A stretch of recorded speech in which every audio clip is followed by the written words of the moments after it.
What are katabatic winds in Antarctica? Have you ever wondered what makes the winds in Antarctica so unique?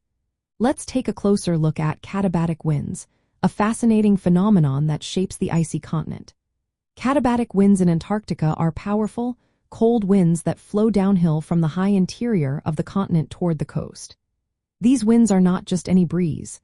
They are driven by the unique temperature and air density conditions over Antarctica's vast ice-covered plateau. The process begins with the Antarctic Polar Plateau, a large elevated ice sheet that remains extremely cold year-round.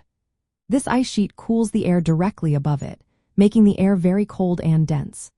Unlike typical temperature patterns where air gets colder with altitude, Antarctica experiences a temperature inversion.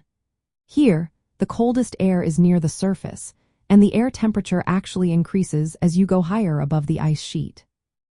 Because cold air is denser and heavier than warm air, this dense, cold air mass tends to flow downward under the force of gravity.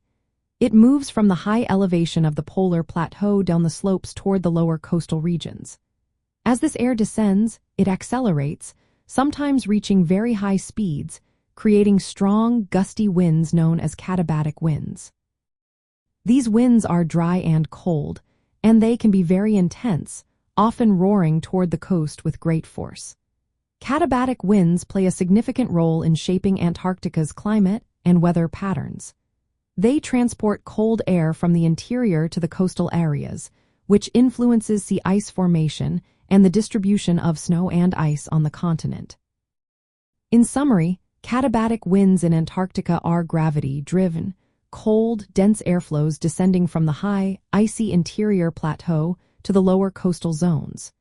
This process is powered by the temperature inversion and the continent's unique ice-covered landscape. These winds are a defining feature of Antarctic meteorology and have important effects on the polar environment. Understanding katabatic winds helps scientists analyze weather patterns and climate changes in the polar regions.